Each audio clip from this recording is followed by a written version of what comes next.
आप सभी का स्वागत और धन्यवाद। डॉक्टर फर्रुख खान, मैं कार्यक्रम की शुरुआत आपसे करना चाहता हूं।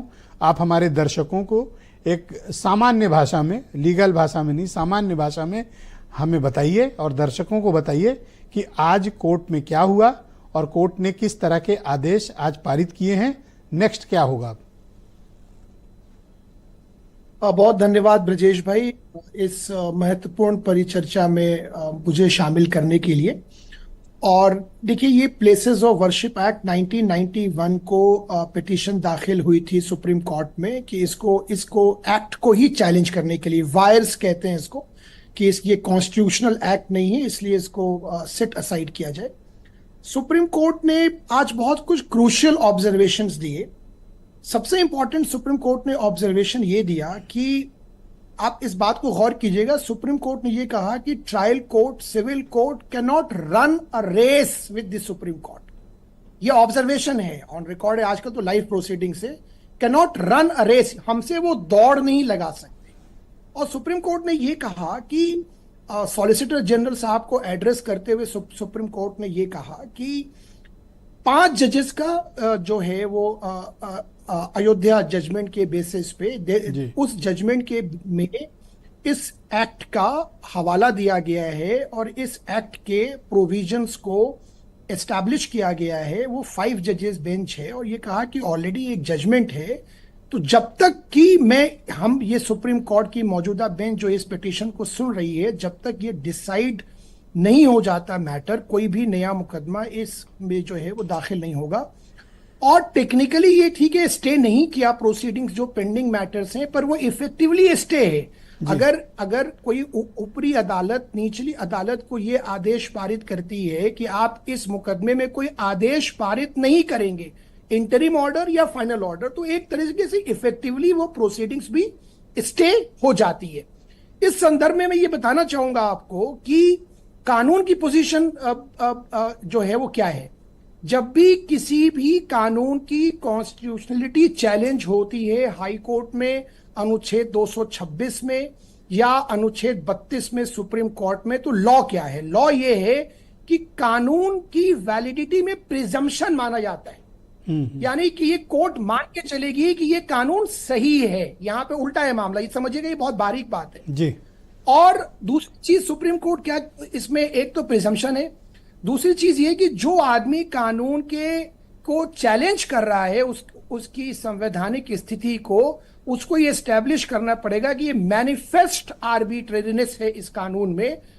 सुप्रीम कोर्ट ने ये भी कहा कि इस जजमेंट का, इस प्रोविजन का, एक्ट का क्या होगा या नहीं होगा, लेकिन हमारे पास ऑलरेडी जो कॉन्स्टिट्यूशनल प्रिंसिपल्स यानी जो संवैधानिक मूल भावनाएं हैं उनका भी हमें देखना है और ध्यान रखना है। इस बाबत जब आप इस बात का अवलोकन करेंगे और आप व्याख्या करेंगे ब्रजेश भाई, जब सुप्रीम कोर्ट ये कहती है कि civil court cannot run race with the Supreme Court, okay, अब मेरे 2 सवाल हैं आपसे। सवाल नंबर 1 कि ये जो 10 केसेस, बहुत हाईलाइटेड केसेस सर्वे के चल रहे हैं, ये टेक्निकली अब इस पे कोई किसी प्रकार की सर्वे रिपोर्ट दाखिल नहीं हो सकती, फ्रेश कोई सर्वे नहीं हो सकते, या ऑनगोइंग भी होगा तो क्या वो सर्वे हो सकते हैं? अगर हम संभल को केस स्टडी माने तो क्या वहां सर्वे रिपोर्ट आनी बाकी है, अभी कोर्ट में जमा नहीं की गई, वो दाखिल की जा सकती है, कोई प्रोसीडिंग हो सकती है, या फिर ये मामला जहां है वहीं पर तत्काल प्रभाव से रुक जाएगा? मेरा अपना इंटरप्रिटेशन ये है ब्रजेश भाई, और ये मेरा अपना इंटरप्रिटेशन है। बाकी अभी ऑर्डर जहां तक मैंने देखा है अभी तक तो अपलोड नहीं हुआ। हाँ, तो मेरा अपना इंटरप्रिटेशन ये है कि जब सुप्रीम कोर्ट ने ये कह दिया कि कोई इंटरिम और फाइनल ऑर्डर पास नहीं होगा, तो इफेक्टिवली वो प्रोसीडिंग्स भी स्टे हो गई। लेकिन ये कहना कि सर्वे रिपोर्ट्स हैं या कुछ भी हैं तो वो दाखिल की जा सकती हैं कोर्ट में, पर कोर्ट उसका संज्ञान, देखिए कोर्ट, मान लीजिए मैं अगर बैठा हूं न्यायालय में, मेरे सामने कोई दस्तावेज, कोई सर्वे रिपोर्ट भी पेश होती है, तो मैं कुछ संज्ञान लूंगा ना उसके ऊपर। तो मैं संज्ञान लेने के लिए कोर्ट क्या करेगी? कोर्ट कोई आदेश पारित करेगी। कोर्ट को आदेश पारित करने से इफेक्टिवली सुप्रीम कोर्ट ने रोक दिया है। नेक्स्ट क्वेश्चन, पर इसकी पूरी सुप्रीम कोर्ट में भारत की सरकार को आज क्या कहा गया है, और दूसरा भारत सरकार का इस पिटीशन को लेकर, इन मामलों को लेकर सॉलिसिटर जनरल ने क्या पक्ष रखा?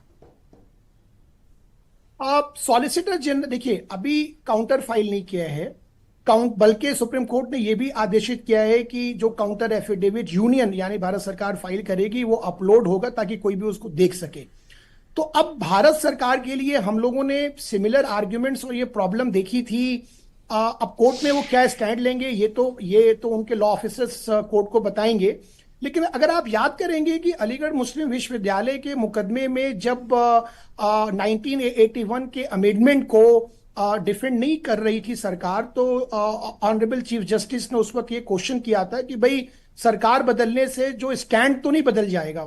तो भारत सरकार के लिए एक बड़ी पेशोपेश की स्थिति होगी। इसके जो पॉलिटिकल कॉन्टोर्स मैं उस पर नहीं जाऊंगा, मैं पॉलिटिकल कमेंटेटर नहीं हूं, लेकिन लीगल में अब वो इस एक्ट का समर्थन करेंगे, इस एक्ट का समर्थन नहीं करेंगे। आम दर्शकों की भाषा में क्या हम ये कहें कि जो जस्टिस चंद्रचूड़ के समय जो विंडो ओपन हुई थी, खिड़की खुली थी, वो आज बंद?